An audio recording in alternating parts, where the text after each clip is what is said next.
Alors, est-ce que ça fonctionne cette fois?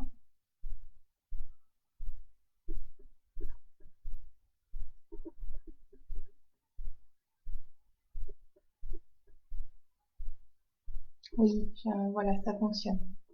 Bon, alors je refais un essai parce que le premier, c'était pas concluant. On va voir si ça recoupe, ben, j'arrêterai. Sinon, je continue comme ça. Voilà, je vais essayer en tout cas, j'avais envie. Donc, je sais pas si Magali écoutera, je pense que oui après, de toute façon. Euh,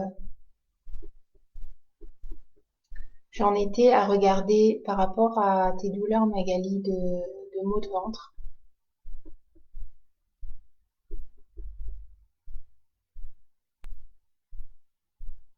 Donc, je me reconnecte sur toi.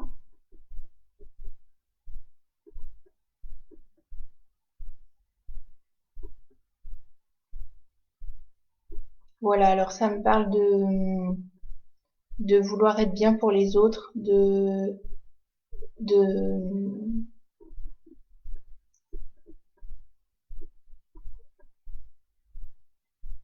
d'avoir peur de décevoir. Voilà, vouloir avoir peur de d'être moins un modèle. Ce qui se passe pour toi, Magali, c'est que tu as souhaité être un modèle pour certaines personnes de ton entourage, à savoir ben, ta famille, tes enfants et des personnes qui comptent pour toi. Et, et là, ce que tu rencontres là en ce moment, tu lâches beaucoup de choses. Et ce que tu rencontres, ça va être ta peur malgré tout que de décevoir. Que cette nouvelle version de toi, Magali 2.0, eh bien, elle déçoive. Voilà, toi, tu es convaincu que les changements que tu opères et tout ce que tu fais pour toi, c'est quelque chose qui te va et qui est le mieux pour toi. Mais il y a certaines parts de toi qui ont peur de perdre quelque chose, de perdre une considération, une place, voilà, de décevoir si je résume. Donc c'est ce que je vois pour toi, Magali.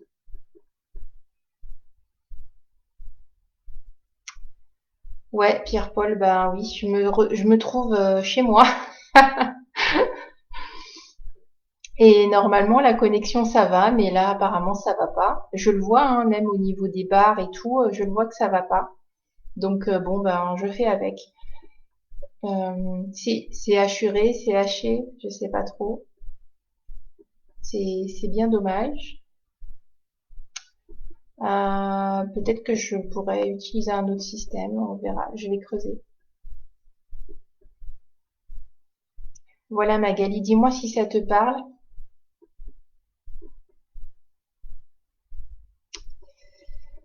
Est-ce qu'il y aurait d'autres questions? Est-ce qu'il y en avait d'autres avant? Je ne sais pas. Je vais voir.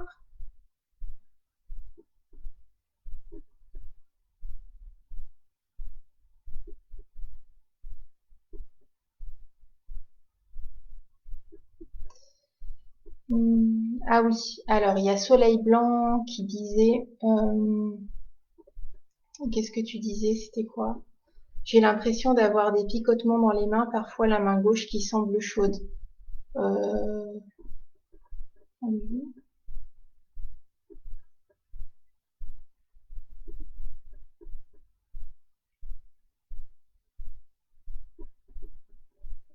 C'est un défunt.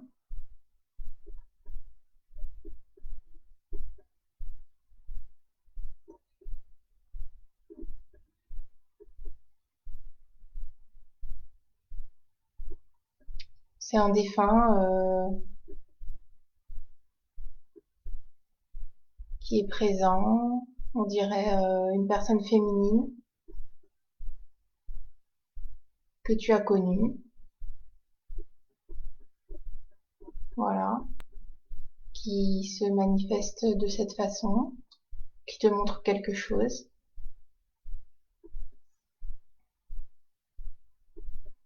Hum. Alors, quel est le message? Je vais demander. Des fois qu'il y en aurait un qui serait prêt.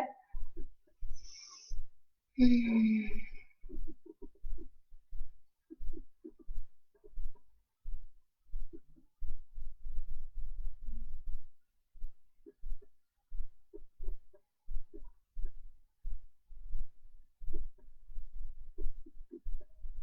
Alors, le message, c'est pour Soleil Blanc.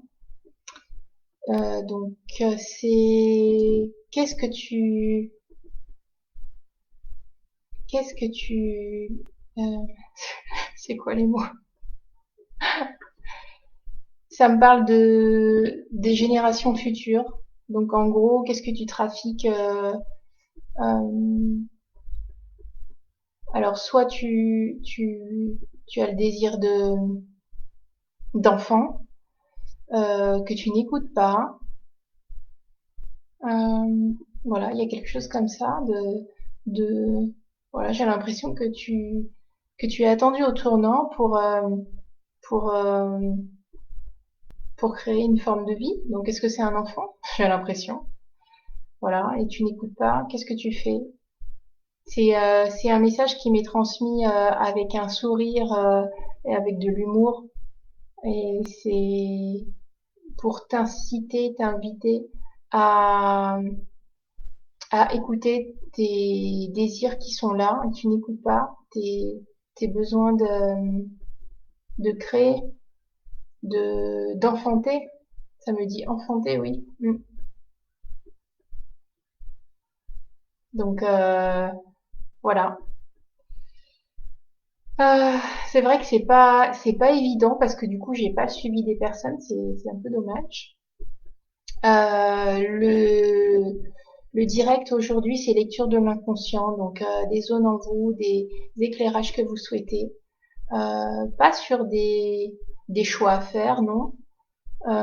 C'est pas de la voyance, mais des zones où c'est pas fluide et je regarde ce qu'il y a derrière en fait, hein.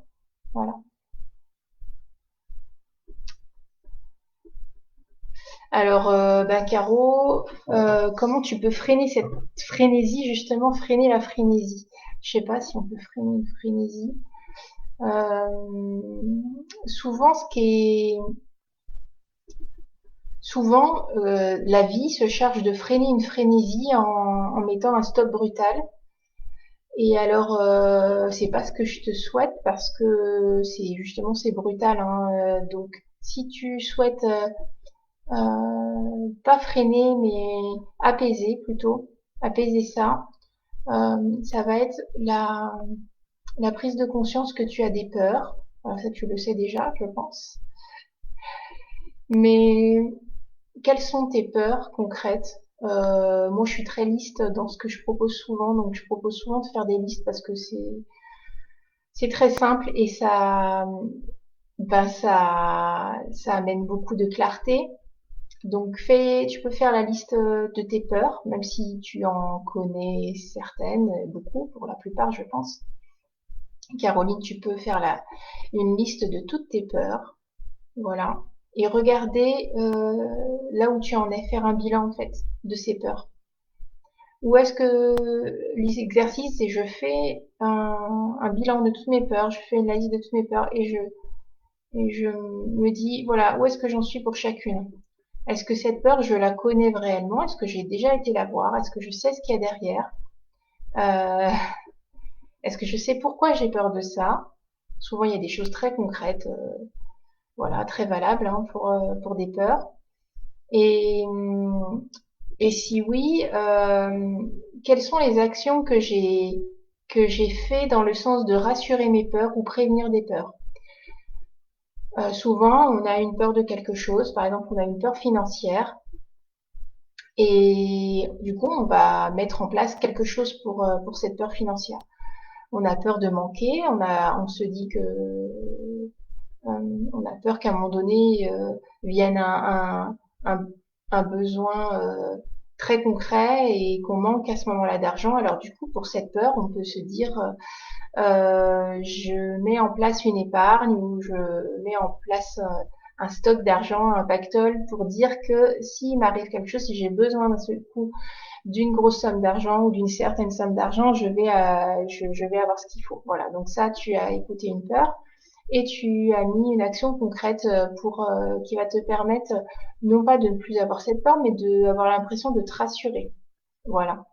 Et il y a certaines peurs, donc dans ta liste, où tu vas avoir eu l'impression d'avoir fait quelque chose de concret pour ça.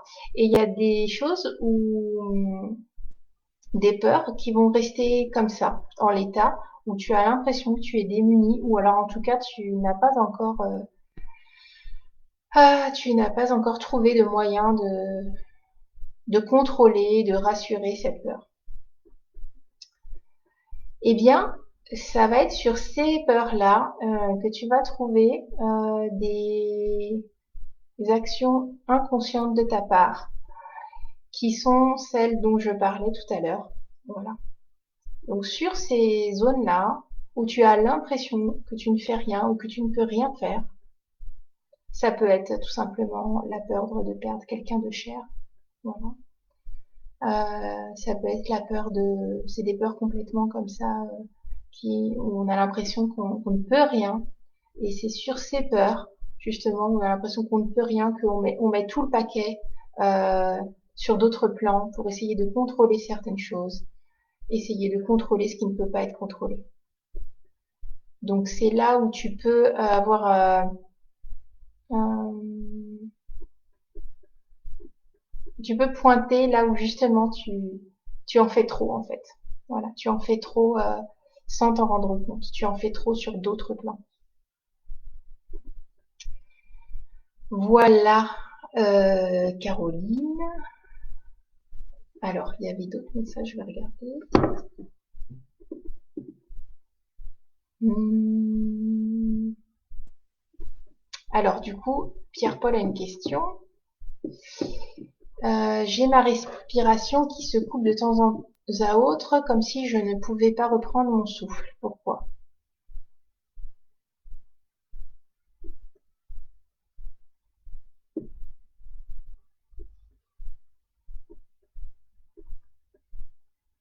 Hmm.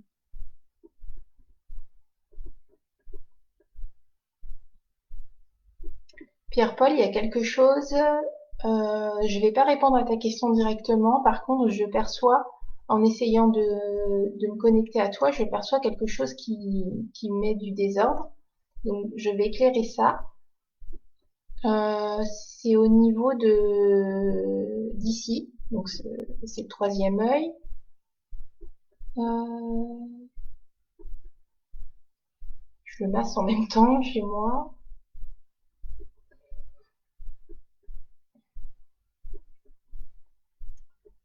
Donc, c'est pas physique, c'est pas sur le plan physique. Donc, je préfère rassurer.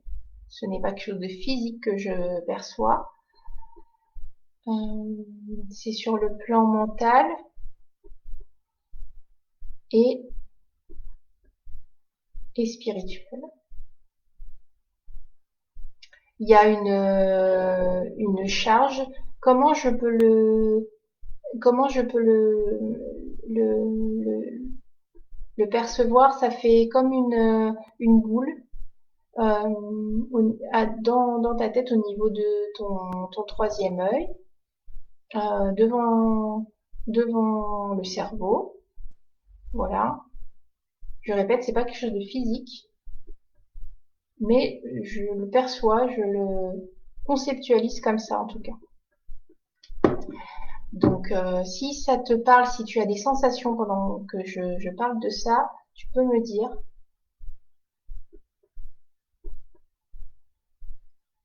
Voilà, pour ceux qui ont loupé ce que j'ai dit, etc. avant, ben c'est pas grave, vous pourrez réécouter, il n'y a pas de souci, la vidéo est disponible après le live.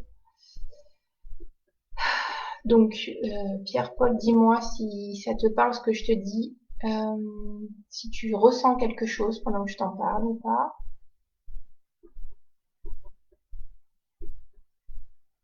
Je vais aller voir ce que ça veut dire, cette charge-là. Mhm.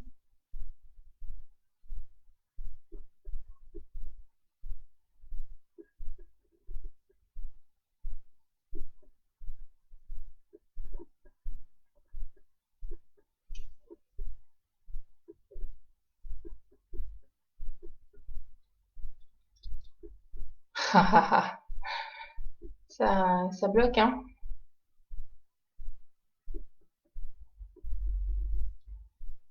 La connexion, elle est pas fluide, mais c'est pas que sur le plan de la connexion Internet, hein.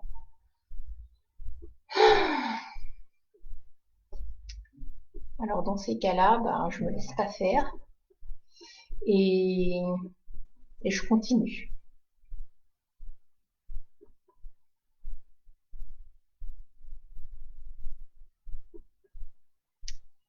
Alors, ça me parle de rancune pour toi. Il y a une rancune, euh, ouais, c'est la rancune contre le spirituel. En gros, ma vie ne se passe pas comme je le souhaite parce que malgré que j'ai l'impression d'avoir mis toutes les chances de mon côté et d'avoir été modèle, d'avoir bien tout fait. Et alors je sais que je devrais pas avoir de rancune, mais j'en ai quand même. Donc voilà, ça me parle de ça pour toi. Quelle était ta question de base? Ah oui, ta respiration qui se coupe. Du coup, moi, sur ta respiration qui se coupe, moi, ça me renvoie à ça. Ça me renvoie à une charge au niveau de la pinéale, très exactement. Une charge au niveau de la pinéale qui, c'est comme si tu étais plombé de ce côté-là, où tu as l'impression que quoi que tu fasses ou quoi que tu, euh, quelle que soit la guidance ou ta volonté, etc., en gros, tu vas te faire avoir parce que les informations que tu reçois, elles sont pas bonnes. Donc, ça peut être les informations que tu reçois pour toi-même, ça peut être les informations que tu reçois d'autres personnes pour toi, à savoir ce que je dis, par exemple, tu vois. Ça peut même être ça. Donc, en gros, quoi qu'il se passe dans ton quotidien, dans ta vie, dans les événements qui vont se passer, t'as cette, c'est pas une peur, cette, euh,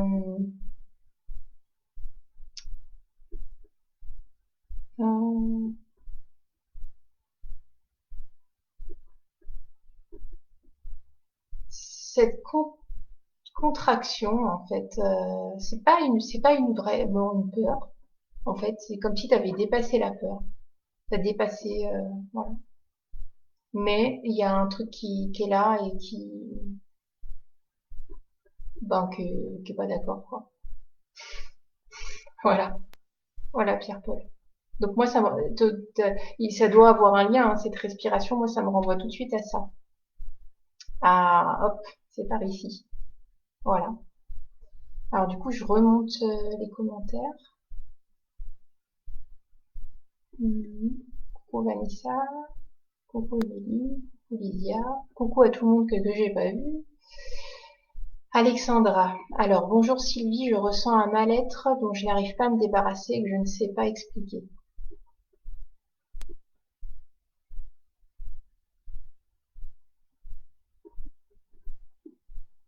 Il y a toujours quelque chose qui est actif au-dessus de ta tête. Hmm, ça fait comme une brume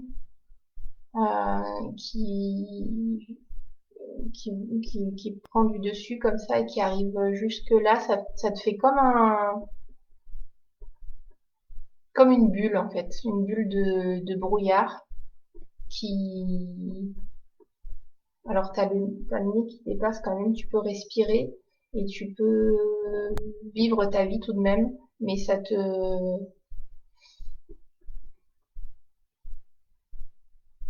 plonge vraiment dans quelque chose de pas net, de vraiment compliqué, c'est comme un épais brouillard en fait. Donc ça doit être ce que tu ressens. Hum. Apparemment, il y aurait juste une action symbolique à faire, déjà, dans un premier temps, pour que tu te sentes mieux.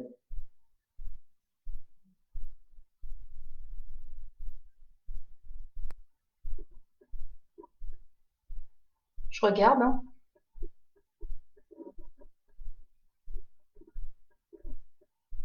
on me montre quelque chose et j'essaye de savoir ce que c'est. Alors, peut-être ça va te parler, du coup je te le dis. Parce que des fois en fait, ce qui se passe souvent, c'est que on me montre un truc et je comprends pas. Et alors, j'essaye de décrypter. Et en fait, pour avancer, souvent, il faut juste que je le dise à la personne parce que la personne en face, c'est mieux que moi. Évidemment, moi, j'essaie juste de comprendre. Et en fait, il y a juste à partager ce que je vois. Alors, je vais faire ça. Euh, Alexandra, on me montre que derrière toi, on me montre qu'il y a comme une épine ou quelque chose de pointu comme ça qui te rentre derrière, ici, à ce niveau-là. Et on me montre de le défaire, de l'enlever. Ça fait comme une pointe transparente.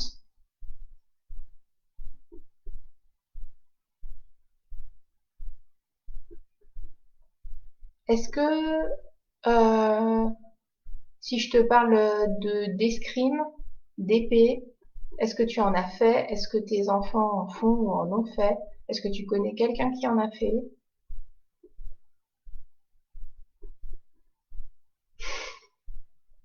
Cette question.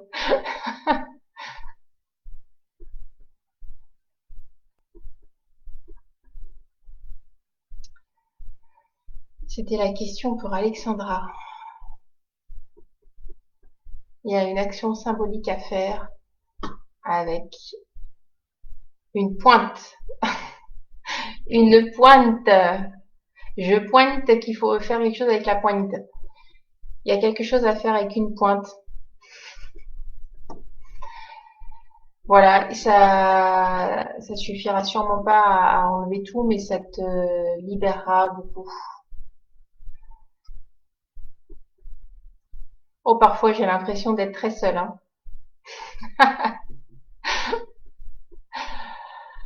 Oh là là. Donc, où en étais-je? Vanessa, qu'est-ce qui se joue avec mes enfants aînés dans le fait qu'ils choisissent de vivre pleinement avec leur papa?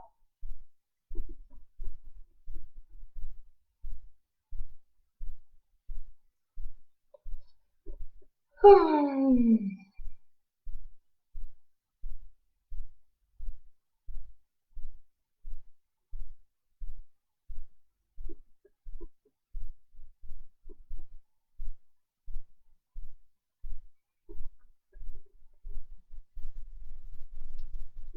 Divergence. Après, je vais aller voir derrière, hein, Vanessa. Déjà, je vois une divergence sur des conceptions essentielles. Euh, ok. Hmm. Ta posture, ce que tu es, ce que tu témoignes, la façon dont tu vis, tes idées en fait, et juste ton ouverture là, comme ça, comme tu es, c'est-à-dire entière, voilà, libre, à ne pas vouloir maintenir des illusions, etc. Elle est vraiment davantage de conscience en fait, hein.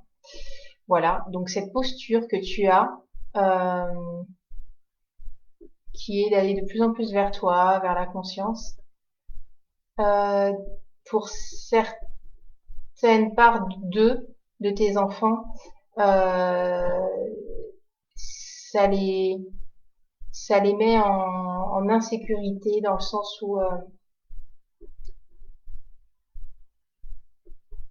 ils auraient tendance à se comparer à toi et à voir là où pour eux, eh bien, c'est pas encore le cas. Ils n'ont pas les ressources que tu as pour avoir la même démarche et le même positionnement. Donc en fait, c'est ok que eux n'en soient pas là où tu en es parce que chacun, et c'est pas un jugement hein, de valeur, chacun a un chemin et donc certains sont là et puis d'autres sont là. Mais eux, du coup, donc c'est ok pour eux de savoir là où ils en sont ou d'être là où ils en sont, mais pour eux, ça génère une comparaison qui est inconfortable pour eux. Voilà. Et donc Et donc, pour eux, c'est la résolution qu'ils ont trouvée, c'est de s'extraire de ça et s'extraire de cette comparaison. Voilà, s'extraire de ce modèle que tu es, qui est un modèle qu'ils ont l'impression de ne pas pouvoir tenir. Voilà, la posture, un modèle qui est pour eux peut-être c'est une illusion, mais qui est pour eux inaccessible en fait. Voilà.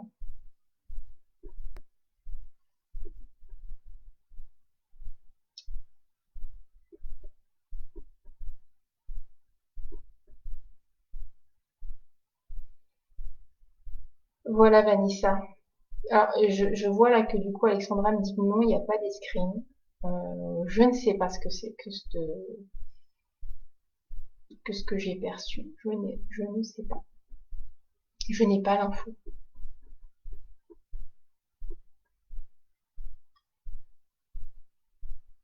Donc ben on verra, hein. Alexandra, tu verras.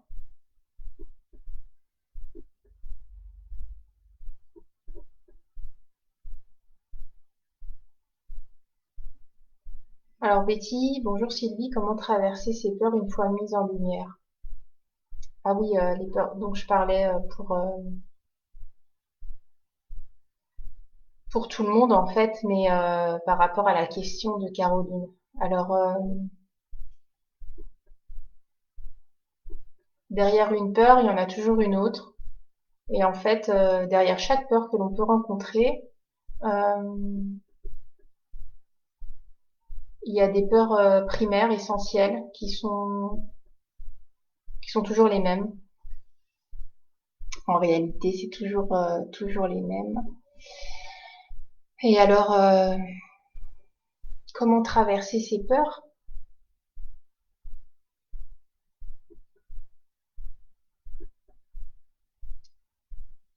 Moi, euh, ma conception des peurs, c'est tout un sujet. Alors, je peux dire juste mon expérience parce que je pense qu'en fait, j'ai que ça à donner, j'ai mon expérience. Donc, je vais témoigner de mon expérience. De mon expérience, les peurs, elles sont pas à toucher. Il y a que la conscience à mettre dessus et, et une peur a toujours une bonne raison d'être. Une peur a toujours une bonne raison d'être parce que elle est toujours reliée à une peur primaire. Voilà. Et les peurs primaires, elles sont réellement là, hein. C'est la peur de la mort, la peur de la perte de quelqu'un. Euh, donc c'est encore une peur de mort, hein. Une peur d'insécurité. Voilà. Donc concrètement, dans ce monde de matière où nous sommes, il y a concrètement des choses qui portent atteinte à notre intégrité et on est tous mortels. Donc du coup, il y a vraiment des choses de sécurité, voilà, qui existent. Donc les peurs, elles ont toujours une validité en fin de compte. Maintenant, l'existence de la peur a une validité qui, ce qui est inconfortable pour la plupart des personnes, c'est pas l'existence de cette peur, c'est l'intensité de cette peur et le moment où cette peur prend tout le quotidien et devient quelque chose qui bloque.